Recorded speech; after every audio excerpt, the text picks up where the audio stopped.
with me while I answer some questions from my latest video.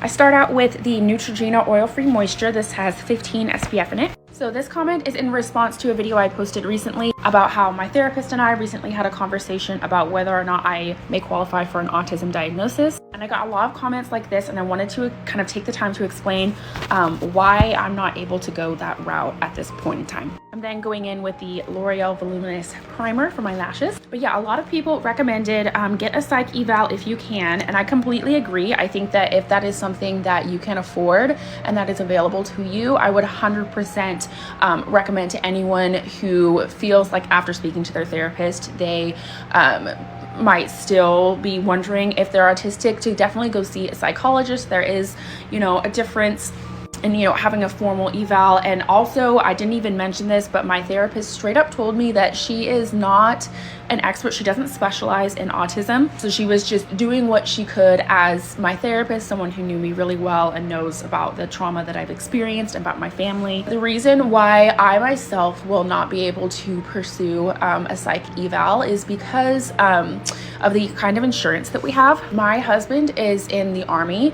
and because he has a full-time position, he's in the Army National Guard, but also works for them full-time, which means that we rely on TRICARE Prime for our medical coverage. And if you have a spouse in the military or you are in the military yourself, you know that it's really a pain in the butt to try and get TRICARE to cover anything. And TRICARE actually doesn't cover my therapist at all. They really don't cover anything having to do with mental health. The only thing that they cover is my antidepressants and my medication that I take for my ADHD.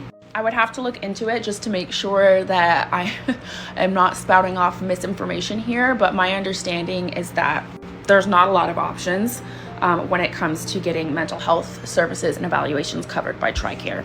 So yes, I agree with this comment. And again, I think that anyone who is still wondering after speaking to a therapist, or who can go directly to a psychologist for an evaluation, I think 100% do that. But that's just the reason why I'm not able to do that at this point in time. So if you are a military spouse, or you in the military yourself, and you've ever tried to get coverage for like psychologists, psychiatrists, like that sort of thing, please let me know your tips in the comments. I would really, really appreciate it. And I love you all so much.